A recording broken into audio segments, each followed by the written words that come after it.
నేను నా అనుభవాన్ని 3 సార్లు కలిశాను. ఎందుకంటే ఆయన వయసు, ఆయన అనుభవం లేదు నా వయసు.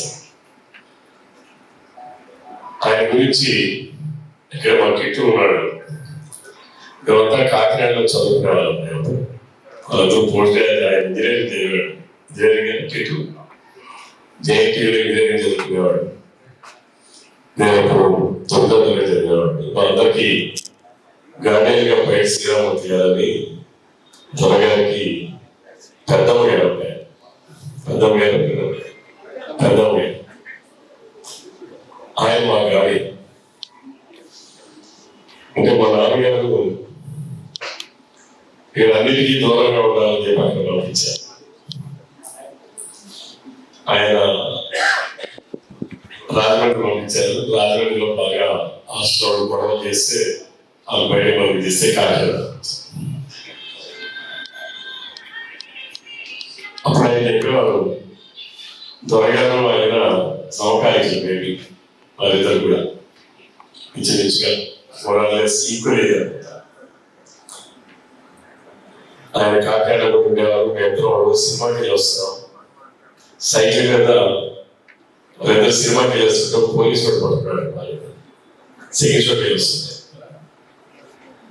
పోలీసులు పట్టుకున్నప్పుడు అప్పటికి ఆయన IPSS సెలెక్ట్ అయ్యారు. ఇంకా ట్రైనింగ్ పోలేదు, బట్ సెలెక్టెడ్. అయిన తర్వాత వాళ్ళ సినిమాకి వెళ్ళి వచ్చేటప్పుడు పోలీసులు పట్టుకుంటే ఈ ఎవరైనా కేసు రాస్తారేమో భయపడ్డాను. ఎందుకంటే పోలీస్ యాక్సిడెంట్స్ ఇవన్నీ ఉంటాయి కాబట్టి డబ్బులు వస్తున్నారు. వాళ్ళే తప్పు చేయలేదు, వాళ్ళని ఇర్రెగ్యులారిటీ ఏమీ లేదు. సెకండ్ షో చూసుకుని ఎదురు వస్తున్నారు. అక్కడ పోలీసు వాళ్ళు కదా వాళ్ళ ప్రతాపం చూపించారు. ఆ రకంగా ఆయన గురించి నేను చదువుకున్న రోజుల్లో విన్నాను. ఆ తర్వాత మేబీ 96 కానీ 97 కానీ నాకు ఇయర్ గుర్తులేదు. తమ్మినేని సీతారాం గారు మంత్రిగా ఉండేటప్పుడు నేను కొందరబాగిలో ఉండేవాడు. దొరగారు కూడా కొందరబాగిలోనే వెనక పక్క ఈ మెయిన్ రోడ్ లో ఉండేది బంగ్లా, మినిస్టర్స్ బంగ్లా. దొరగారు వెనక ఉండేవారు. నేను ఆయన్ని చూడాలనేటటువంటి ఆకాంక్షతోనే అక్కడికి వెళ్ళేటప్పుడు ఒకసారి వెళ్ళాను. నేను ఆ రోజు ఒకసారి చూశాను. మళ్ళా రీసెంట్ గా ఒక 6 నెలల క్రితం వైజాగ్లో పెళ్లిలో కలిశాను. రీసెంట్లీ ఒక 15 నిమిషాలు మాట్లాడాను. బట్ ఆయన గురించి నేను వినేవాడిని రెగ్యులర్గా. చాలా మందికి తెలియదు ఏంటంటే ఎన్టీ రామారావు గారికి అత్యంత సన్నిహితుడు. మీ అందరికీ తెలుసు ఎంత సన్నిహితుడు అంటే ఎన్టీ రామారావు గారు అన్ని డిస్కస్ చేసేవారు. నేను 90లో నా స్టడీస్ కంప్లీట్ అయ్యాక ఎన్టీఆర్ గారికి పక్షవాతం వచ్చింది. పైన చిన్న స్ట్రోక్ వచ్చి వచ్చేటప్పుడు ఆయన హాస్పిటల్లో ఉంటే నేను ప్రతిరోజు వెళ్ళాను. I have close definitely with NTR. ఈ విషయం చాలా మందికి తెలియదు, ఎవరికి తెలియదు. చాలా మంది కాయిన్లో బొమ్మే కనబడుతుంది దోసుకాయలు. ఆయన అపోజిషన్ ఉండేవారు. 89-94 ఎన్టీ రామారావు గారు అపోజిషన్. దొరగారు ఏ ప్రభుత్వం ఉన్నా, ఎన్టీ రామారావు గారితో సన్నిహితంగా ఉన్నా, తెలుగుదేశం పార్టీ అంటే ఎలా ఉన్నా సరే ఒక అధికారిగా ఆయన నిర్వర్తించేటటువంటి విధుల్లో మాత్రం ఎక్కడ కూడా బయాస్డ్ కానీ, ఒక పార్టీ బయాస్డ్ కానీ, లేకపోతే వ్యక్తుల తాలూకా బయాస్డ్ కానీ ఉండేది కాదు. ఒక ప్రభుత్వ అధికారి ఎలా ఉండాలో ఆ రకంగా ఉంటారు. దానిని ఎన్టీ రామారావు గారు చాలా చాలా మెచ్చుకునేవాడు. ఒకసారి ఎప్పుడో ఎన్టీ రామారావు గారు ఆ సమయంలో త్వరగాను పరామర్శకు వెళ్ళిన తర్వాత ఎవరో లేని టైంలో కూడా ఎన్టీ రామారావు గారికి నేను ఉండేవాడు. అప్పుడు ఆయన చెప్పేటప్పుడు త్వరగారు గురించి ఆయన మాట చెప్పారు, బ్రదర్ అలాంటి వాళ్ళు చాలా అవసరం సమాజానికి. అలా తయారు కావాలని యువతరం అని అనేవాడు. అందుకే మీ అందరికీ తెలియని రహస్యం, 94లో చీపురుపల్లికి నేను క్యాండిడేట్. ఎన్టీఆర్ గారు నాకు పోటీ చేయమన్నాడు. చేయమంటే లక్ష్మీపాతి గారు నా దగ్గరికి వచ్చి రిక్వెస్ట్ చేసి, గద్దెబాబు గారికి సీట్ ఇప్పించుకోవాలనుకుంటున్నాను, నువ్వు చెప్తే తప్ప ఎన్టీ రామారావు గారు ఎవరంటే, నేను ఎన్టీ రామారావు గారి దగ్గరికి వెళ్ళి బాబురావు గారికి ఇవ్వండి, నాకు ఇప్పుడు పోటీ చేయాలని ఆలోచన లేదని చెప్పి ఆలోచించాను. దొరగారు ఆ సందర్భంలో కూడా ఈ సీట్లు ఇది చేసినప్పుడు పార్టీలు అన్ని రాజకీయ పార్టీలు ఇన్ఫర్మేషన్స్ అనేక కోణాల్లో తెప్పించుకుంటారు. ఎన్టీ రామారావు గారు ఆయన దగ్గర చెప్పారు, ఎవరా ఈ కుర్రాడు అంటే నాకు పరిచయం లేదు, దొరగారికి నాకు పరిచయం లేదు, నేను ఎవరని తెలియదు. బట్ సీతారాం గారు మేనేజర్ అని మాత్రమే నాకు సమాచారం. ఆయన ఆ తర్వాత ఆయన చెప్పారు, ఆయన నేముంది ఎన్టీ రామారావు గారు కుర్రాడికి ఇచ్చేస్తున్నాడు. ఒక పెద్ద ఆయన మాట్లాడితే ఆయన వచ్చి చెప్పారు, ఎందుకంటే ఎన్టీ రామారావు గారు మీ అందరికీ తెలుసు లేదు, 94లో అప్లికేషన్ పెట్టుకున్నాడు, ఎమ్మెల్యేకి కావాలని అప్లికేషన్ పెట్టుకున్నాడు. నేనేమో అప్లికేషన్ పెట్టాను. ఎన్టీ రామారావు గారు మామూలు రొటీన్గా వెళ్ళేటప్పుడు ఆ కలిసి ఒక ఫోటో ఉండేవాడు ఇంటి దగ్గర. నేను అలాగే తలుపు తీసుకుంటే ఎన్టీ రామారావు గారిని ఏ టైం ఎప్పుడైనా తెలిసేవాడు. ఆయన బ్రదర్ అప్లికేషన్ పెట్టామన్నాడు. అప్లికేషన్ పెట్టాను, నేను అట్లనే చూస్తాను, నా పక్కన మా తండ్రి కూడా ఉన్నాడు. అప్లికేషన్ పెట్టామంటే నేను పెట్టలేదు సార్ అని చెప్పాను. ఆయన బ్రదర్ అప్లికేషన్ పెట్టాను చెప్పేసి ఇచ్చి అప్లికేషన్ పెట్టేసాను. నాకు అప్పటికి కూడా అనిపిస్తుంది. ఆ రోజుల్లో దొరగారి తాలూకా అభిప్రాయాలు కూడా ఆయన తీసుకున్నాడు. అంటే మీకు ఎందుకు చెప్తున్నాడు ఆ ఇష్యూని, దొరగారుకి ఆయన అభిప్రాయాన్ని తీసుకున్నాడు ఎన్టీ రామారావు గారు. అప్పటి నుంచి ఎన్టీ రామారావు గారు తద్వారా చంద్రబాబు నాయుడు గారు వెరీ క్లోజ్. తర్వాత అనేక రాజకీయ పరిణామాలు ఇవన్నీ జరిగాయి. నేను 2009లో 2009లో నేను తెలుగుదేశం పార్టీ ఆంధ్రప్రదేశ్ నియోజకవర్గాన్ని చేసేటప్పుడు, ఆ తర్వాత నేను చంద్రబాబు నాయుడు గారు ఒక డిస్కషన్లో మా ఇద్దరు ఒంటిలో మాట్లాడుకునేటప్పుడు, ఏదో కలిగిన సామాజిక వర్గం, జిల్లా రాజకీయ పరిస్థితులు అన్ని డిస్కషన్ చేయడప్పుడు నేను మీ త్వరలో అడిగాను, నువ్వు వచ్చి ఎంపీగా పోటీ చేయాలి, మీ ద్వారా రామంటున్నాడు, అలాంటి వ్యక్తులు నాకు ఎవరు దొరకడం లేదని చెప్పాడు. ఇది మా ఇద్దరు చంద్రబాబు నాయుడు గారు నాకు మధ్య జరిగినటువంటి సంభాషణ. నేను రమ్మన్నాను, నేను రాలేదు. ఇందాక వారి సోదరులు చెప్తున్నారు, బాబు గారు హెచ్ఎల్ఎం త్వరగా చెప్తున్నారు, సెంట్రల్ విజిలెన్స్ కమిషన్ వెళ్ళడం కూడా చంద్రబాబు నాయుడు గారికి ఇష్టం లేదు. మేమిద్దరు సెంట్రల్కి వెళ్తాము, స్టేట్ లోనే ఉందని చెప్పి ఆయన కూడా చాలా చెప్పారు. కానీ ఆయన నిబద్ధతతో పనిచేసినటువంటి వ్యక్తి. ఆయన ఏ శాఖలో ఉన్నా, ఏ డిపార్ట్మెంట్ లో పనిచేసినా, ఆర్టీసీ ఎంపీగా పనిచేసిన, పోలీస్ ఆఫీసర్గా పనిచేసిన, ఈరోజు కొన్ని వ్యవస్థలు నెలకొల్పాడు. పోలీస్ వింగ్ లో ఆక్టోపస్ ని నెలకొల్పింది ఆయన ఆలోచనే. నక్సలైట్ మూవ్మెంట్ ని ఎదుర్కోవడానికి సపరేట్ వింగ్ ఉండాలి. ఇప్పుడున్నటువంటి రెగ్యులర్ పోలీసుతో ఇది సాధ్యం కాదు, ఇది సామాజిక సమస్య కాదు, ఇదేదో లా అండ్ ఆర్డర్ సమస్య కాదు, ఇది ఒక సామాజిక సమస్యగా కూడా ముందుకెళ్తుంది. దీన్ని కంట్రోల్ చేయాలంటే ఈ పోలీస్ రెగ్యులర్ గా లా అండ్ ఆర్డర్ చేసే వాళ్ళతో ఇది సాధ్యం కాదు అని చెప్పి, దానికి ఒక ప్రత్యేకమైన సెక్షన్ ఉండాలి, ప్రత్యేకమైన వింగ్ ఉండాలని చెప్పి ఈ ఆక్టోపస్ వింగ్ని ఆయన ఆలోచనతోనే ఈరోజు ఆంధ్రప్రదేశ్ రాష్ట్రంలో అలాంటి మొదలైంది. ఆయన నెలకొల్పినటువంటి ఆ వ్యవస్థ భారతదేశంలోనే ఇట్స్ ఎగ్జాంపుల్. ఈరోజు ఎన్ఎస్సి అనేటటువంటిది కూడా ఆక్టోపస్ వింగ్ చూసిన తర్వాతే సెంట్రల్ లో ఎన్ఎస్సి పెట్టారు. ఎదుటి వాడి స్థానంలో నేనుంటే నా పరిస్థితి ఏమిటని ఎవరైతే ఎప్పుడైతే ఆలోచిస్తాడో వాడు ఆత్మ ప్రకారం నడవడానికి ప్రయత్నం చేస్తాడు. ఆ హ్యూమనిజం అనేది అప్పుడే డెవలప్ అవుతుంది. మనం అందరూ ఉన్నటువంటి లక్ష్యం, నా స్థానంలో నేను గ్రేట్ అనుకుంటున్నాం, నీ స్థానంలో నువ్వు ముందు ఎప్పుడు ఆలోచించు. నీ దగ్గరికి వచ్చేవాడి స్థానంలో నువ్వు ఉండే నీ పరిస్థితి ఏంటనేది మనం అనుకుంటే ఎలా నడవాలో, ఎలా నడవకూడదో, ఎలా ఉండాలో, ఎలా ఉండకూడదో, ఎలా మాట్లాడాలో, ఎలా మాట్లాడకూడదో అది నేర్పుతుంది. ఇది అందరినీ ఎక్కువగా పాటించడానికి నేను ప్రయత్నం చేస్తాను. అందరూ కూడా చట్టం ప్రకారం నడపడాలంటే చాలా కష్టం. ఎందుకంటే చట్టం ఎప్పుడు కూడా మనందరినీ ఒక క్రమశిక్షణలో నడిపించడానికి ప్రయత్నం చేస్తుంది. మన మనసు ఎప్పుడు కూడా చట్టం ప్రకారం నడవడానికి ఇష్టపడదు. ఎందుకంటే చాలా హ్యాపీస్ వస్తాయి.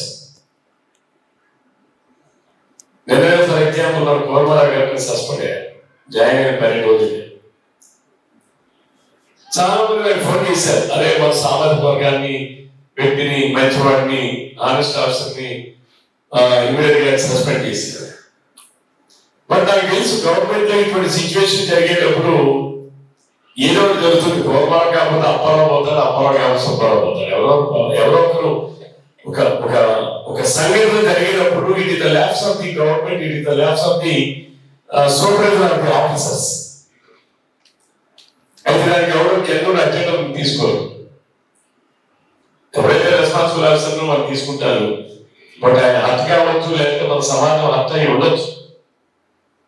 నేను ఆవిడ మాట్లాడాను మా నారాయణ గారితో. ఆయన ఇక్కడికి వచ్చిన తర్వాత అసెంబ్లీలో వస్తే ఎవరంటే రవి నాకు తెలుసు, నేను చేయాలని కాదు, but has to take responsibility. ఎవరో ఒకటి ఫిక్స్ చేయాలి కాబట్టి చేసేప్పటికి we're going to rectify within 10 days or 15 days. You give me a time. Okay, but either honesty officer, either dedication officer, either determination చాలా ఎక్కువ ఉంటుంది ఆయన. కాబట్టి ఆ ఫీడ్బ్యాక్ ఉండాలి అంటే ఆయన ఎందుకు ఫీడ్బ్యాక్ ఉంది, going to rectify it within 2 weeks అని చెప్పాడు. అసెంబ్లీ అదస్పోవడం మాట్లాడాడు. అంటే క్రమశిక్షణతో ఉండడం అనేది చాలా కష్టమైనటువంటి. కానీ అలా ఎవరైతే ఉంటారో వారికి తెలిసినటువంటి ఆత్మీయులు కొందరైతే తెలియనటువంటి ఆత్మీయులు ఆత్మ బంధువులుగా తయారవుతారు. అటువంటి వ్యక్తులు సంపాదించుకున్నటువంటి వ్యక్తి మన త్వరగా ఎవరు ఇక్కడికి అందరూ వచ్చారంటే ఎంతో ఆత్మీయుల్ని, ఎంతో మంది బంధువుల్ని ఆయన సంపాదించుకున్నారు. అంటే ఆయన పనితీరు, ఆయన మృదు స్వభావం, మాట ఆయన చూసి నేర్చుకోవాలి. మనం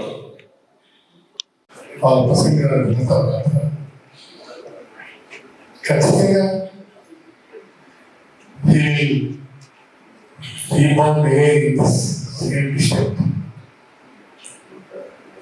మనం కోరుకుంటున్నాం. అలాగే ప్రతి జిల్లాలో కూడా ఈ డిమాండ్ ఉంది. ఆయన చాలా సుస్పష్టమైనటువంటి సేవలు అందించారు. ఆ సేవలు మనం ఎవరికి మంచుకోలేదు. ఇక్కడికి వచ్చినటువంటి ప్రతి ఒక్కరికి తెలుసు ఆ విషయం. దొరగాలి నిజంగా దొరగాలి గురించి మాట్లాడాలంటే ఏమన్నా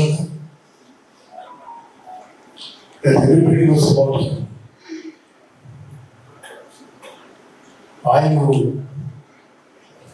మాట్లాడేటప్పుడు కొద్దిగా వెనుక ముందు ఆలోచిస్తున్నారు ఆయన కోసం. ఎందుకంటే చాలా చాలా నిక్కచ్చితనంతో పనిచేసేటువంటి మనిషి ఆయన. నేను ఒకనాడు మినిస్టర్గా ఉన్నాను, రమణ కోరుపెట్టాను. చంద్రబాబు ఈ నరమ చెప్పి నాకు కొద్దిగా గుండెల్లో చిన్న ధర బట్టి అయినా సరే వెళ్ళాను. రాసిస్తారా మనం అంటే కూర్చున్నాను సార్. కూర్చున్న తర్వాత ఏంటి నీ డిపార్ట్మెంట్ ఏంటి చెప్పాను. నాకు వచ్చినటువంటి డిపార్ట్మెంట్ అన్నీ అలాంటివి. ఒకటి కోర్స్, రెండు జస్టిస్, మూడు ఉన్నటువంటి స్టాంప్స్ అండ్ రిజిస్ట్రేషన్స్ ఇవన్నీ ఉన్నాయి. ఇప్పుడల్లా నువ్వు కోర్స్ ఇవన్నీ చాలా నువ్వు ఈజీగా నువ్వు క్యాలిక్యులేట్ చేయగలవు, సెపరేట్ చేయగలవు, నువ్వు చూసుకోగలవు. కానీ లాస్ట్ చెప్పావు దట్ ఇస్ టూ డిఫరెంట్. కూడా లాంగెస్ట్ పీరియడ్ ఉమ్మడి తెలుగు రాష్ట్రాల్లో లాంగెస్ట్ పీరియడ్ డీజీపీగా సేవలు అందించడమే కాకుండా పోలీస్ డిపార్ట్మెంట్ లో విభిన్నమైన బాధ్యతలు నిర్వహించారు. సిఎస్ఎఫ్ డైరెక్టర్ జనరల్ గా, అదేవిధంగా ఏపీసీఐడి చీఫ్ గా చేశారు. After retirement also central education commissioner గా చేశారు. వామపక్ష తీవ్రవాదాన్ని అణచివేయడానికి, హింసను అరికట్టడానికి విశేషమైన కృషి చేశారు. మరి దానితో పాటుగా సత్సాయిబాబా సెంట్రల్ బోర్డ్ మెంబర్ గా చేస్తూ సత్సాయిబాబా గారి ఆదర్శాన్ని సమాజానికి ఆవిష్కరణ చేయాలని దృష్టితో వారి స్వగ్రామంలో విద్యాదానం చేయాలని ఒక హై స్కూల్ కూడా వారు నిర్మాణం చేయటం జరిగింది. అయితే వారి బ్రదర్ చాలా విషయాలు చెప్పారు. ఇవన్నీ విన్న తర్వాత హెచ్ఏ దొరగారు అనే వ్యక్తి వారి వ్యక్తి కాదు, ఒక వ్యవస్థ. ఉమ్మడి తెలుగు ప్రజల సంపద అని మనం చెప్పాలి. ఎందుకంటే ఆహ్వాన కమిటీ వచ్చేటప్పుడు నేను చెప్పాను, దొరగారి సంస్మరణ సభ కార్యక్రమం మన ఈ కులానికో ప్రాంతానికో పరిమితం చేయడం కాదు, వారి తెలుగు ప్రజల సంపద. కానీ తెలుగు ప్రజల సంపదగానే మనం జరపాల్సిన ఆవశ్యకత ఉంది అని నేను చెప్పాను. అయితే భగవద్గీత 2వ అధ్యాయంలో 27-28 శ్లోకాల్లో ఒక విషయం చెప్పాను. జాతస్య ధ్రువం జన్మ మృతస్య చావు. అంటే పుట్టిన వ్యక్తి, ప్రతి వ్యక్తి కూడా చనిపోతారు, చనిపోయిన వ్యక్తి పుడతారు. పుట్టారు కదా అని సంతోషం, చనిపోయారు కదా అని శోకాన్ని వ్యక్తం చేసినట్లయితే ఇంకా మనలో అజ్ఞానం పోలేదు.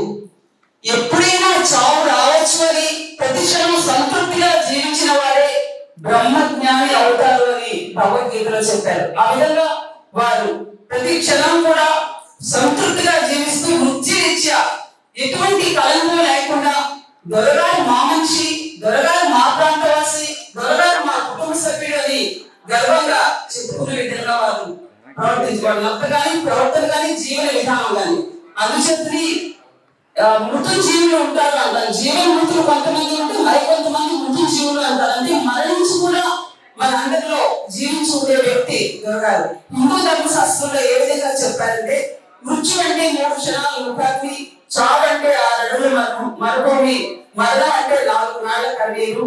మృత్యు అంటే మట్టిలో కలిసిపోవడం, మరలా అదే మట్టిలో వేల ముక్కలతో మొలకెత్తు అని హిందూ ధర్మశాస్త్రంలో చెప్తే, ఇస్లాంలో మరణం గురించి ఏం చెప్పారంటే, మరణం అనేది ఈ జీవితానికి అంతం కాదు, అనంత జీవితంలో ఇహలోక జీవితం ఒకటైతే పరలోక జీవితం రెండోది, పరలోక జీవితమే అతి ముఖ్యమైనది అని ఇస్లామియాలో చెప్పారు. మరి క్రైస్తవులు ఏం చెప్పారు?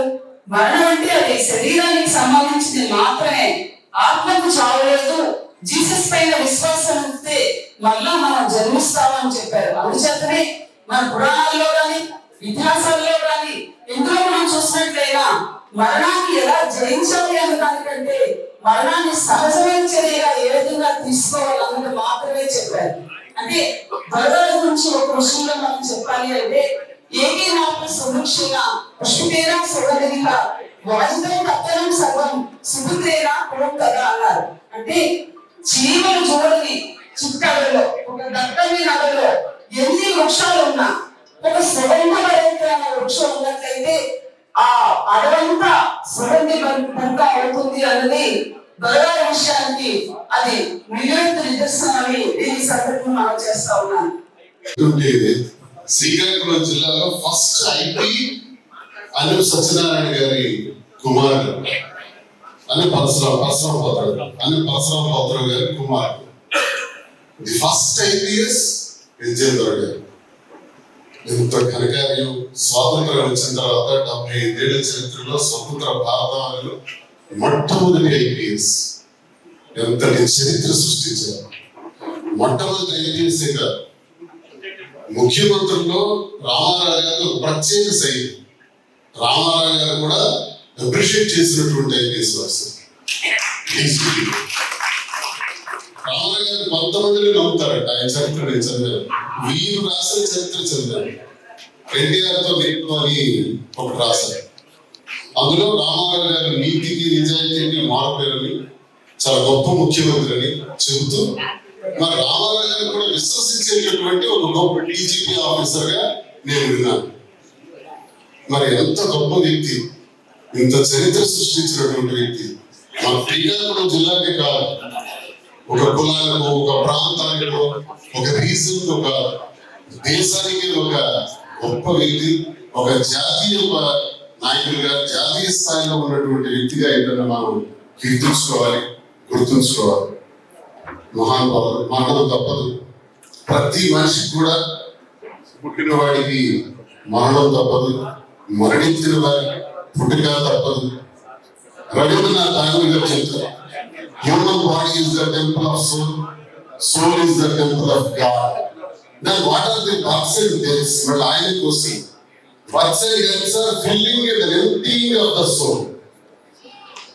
మానవ శరీరం ఆత్మకి దేవాలయం, భగవంతునికి ఆత్మ ఒక దేవాలయం. అంటే ప్రతి ఆత్మలో భగవంతుడు ఉంటే ప్రతి మనిషిలో కూడా ఆత్మ ఉంది. అంటే ఆత్మకి మరణం లేదు. ఆత్మ ఎప్పుడు కూడా ఆత్మ భగవంతుడు ఉంటారు. ఆత్మ ఎంత శాశ్వతమో పిలిచే దొరగారు కూడా ఈ చరిత్రలో అంత శాశ్వతమైనటువంటి వ్యక్తిగా ఉంటారని ఎక్కడ ఒక దగ్గర దాకా ఒక పెద్ద ఆయన చెప్పారు, మళ్ళీ హెచ్ఏ దొరగారు పుడతారు. ఈ భూమికి, ఈ విశ్వానికి ఆయన ఆవశ్యకత, ఆయన అవసరం ఉందని నేను స్పష్టంగా నమ్ముతున్నాను. లైఫ్ పూర్తిగా మారిపోయింది. అసలు అంతవరకు నాన్ వెజ్ అయినా తినే వ్యక్తి పూర్తిగా విజయం అయిపోయారు. జాబ్ గురించి బాగా పట్టించుకునే వాళ్ళు, పట్టించుకొని ఎక్కువగా ఆధ్యాత్మిక విషయాల్లో బాగా ఉండేవారు. ఇప్పుడు ఇక్కడ ఒక మెయిన్ పాయింట్ నేను ఆయన గురించి చెప్పేది ఏంటంటే, ఆయన పోలీసింగ్ లో కూడా చాలా టఫ్ గా ఉండేవారు. ఆయన ఉద్దేశం ఏంటంటే, మహాత్మా గాంధీ చెప్పినట్టు ఒక చెంప కొడితే ఎక్కువ చెంప చూపించే టైప్ కాదు. ఆయన anti social elements, naxalite feel చాలా టఫ్ యాక్షన్ తీసుకునేవారు. ఆయన ఉద్దేశంలో ఏంటంటే, భగవద్గీత మెయిన్ ఇంపార్టెంట్. తప్పు చేసేవాడు శిక్షపడాలి, వాడు బ్యాడ్ ఫెయిల్ అయితే వాడు తప్పకుండా శిక్షించాలి. యాక్షన్ అనేది మన దగ్గర నుంచి ఉండాలి. మన డ్యూటీ మనం చేయాలి. ఆ డ్యూటీ అదే పోలీస్ ఆఫీసర్ గా శాంతి భద్రతను పరిరక్షించాలి. సో ఆ శాంతి భద్రత పరిరక్షణలో ఆయన ఎవరు చెప్పినా వినేవాడు కాదు, ఆయన రూల్ ప్రకారం వెళ్ళిపోయేవాడు. ఆ విధంగా చాలా టఫ్ గా కూడా ఉండేవాడు. ఒకవైపు ఆయన హ్యూమన్ వాల్యూస్ అన్ని ఉంచి ఫ్రెండ్షిప్ పండించేసి మనిషిని ఎలా గౌరవించాలో చూస్తూ కూడా తన పని తను చేయాలి అనే ఒక సంకల్పంతో ఎప్పుడు పోలీస్ డిపార్ట్మెంట్ పనిచేసి చిన్న ఏజ్ నుంచి ఆయనకి మంచి అవార్డ్స్ వచ్చి మంచి గౌరవం కూడా వచ్చింది. నమస్కారాలు. యాక్చువల్గా మొట్టమొదటిగా వారి తమ్ముడు గారు హనుమంత లక్ష్మీనరసింహ గారు మొట్టమొదటిగా మాట్లాడినప్పుడు ఒక ఎమోషనల్ ఎలిమెంట్ అబ్జర్వ్ చేస్తాను. మా అన్నయ్య అంటే వారి తమ్ముడిని ఆయన, ఎందుకంటే దొరగారి నేను 91లో కలిశాను. ఆయన అప్పుడు ఏపీఎస్ ఆఫీస్ని ఇంకా ఎన్టీఆర్ అధ్యక్షుడిగా, అదేవిధంగా ఉద్యోగంలో చేరిన తర్వాత హైదరాబాద్ కలిశాను. శ్రీకాకుళంలో ఎస్పీ గారు ఉన్నప్పుడు వారి మహిళా కమిషన్ వచ్చారు. ఆ రోజు కలిశారు. 91లో కలిసినప్పుడు, తర్వాత కలిసినప్పుడు 2019లో కలిసినప్పుడు, అంటే వయసు బట్టి సమాజంలో అనుభవాన్ని బట్టి ఆయన మాటలు గుర్తించారు. ఎందుకంటే చాలా పెద్దలు మాట్లాడారు. అందులో రెండు కలిపితే emotional and professional, management and administration. అదేవిధంగా వారి స్వగ్రామం జన్మస్థానం అక్కడ జడ్జిని ఎప్పుడు వెళ్ళలేదు. కానీ ఎవరిగా ఒకసారి ఫోన్ చేసి జడ్జికి వెళ్ళండి, చూడండి ఏమాత్రం అవకాశం ఉంది, అక్కడ ఏమైనా అభివృద్ధి కార్యక్రమాలు చేయడానికి అవకాశం ఉంది, చేపట్టండి. అది కూడా యాజ్ ఫర్ రూల్స్. ఎందుకంటే 91లో ఒక పెద్ద ఇష్యూ వచ్చినప్పుడు ఒక కుటుంబానికి చెందిన ఒక ఇష్యూ కూర్చున్నాడు. అప్పుడు నాకు ఏమీ తెలియదు, ఒక స్టూడెంట్ మాత్రమే. ఆ రోజు వారి యొక్క ఆఫీస్కి వెళ్ళాను, ఆర్టిస్ట్ ఆఫీస్. అక్కడ విషయంలో సాధి కలవాలి. అప్పుడు MBA ప్రాజెక్ట్ వర్క్ చేస్తున్నప్పుడు ఆంధ్రప్రదేశ్ అగ్రో ఇండస్ట్రీస్లో నేను ప్రాజెక్ట్ వర్క్ చేస్తున్నాను. మన కుటుంబం నుంచి సభ్యులు ఫోన్ చేస్తే ఒక చిన్న తప్పు జరిగింది, అన్యాయం జరిగింది, దానికి మీరు చెప్పు అంటే నాకేం తెలియదు సార్, నా సాఫ్ట్వేర్ విన్నాను కానీ ఆయన ఎప్పుడు కలవలేదు, చూడలేదు. లేదు వెళ్ళు సార్ అంటే, సార్ నాకు పేరు విన్నాను కానీ నేను ఎవరో అది తెలియదు. అప్పుడు నేరేడు జనార్దన్ రెడ్డి గారు, ఆనరబుల్ ఎక్స్-సీఎం గారు ఆఫీస్కి వెళ్ళినప్పుడు వాళ్ళతో ఒకరే సార్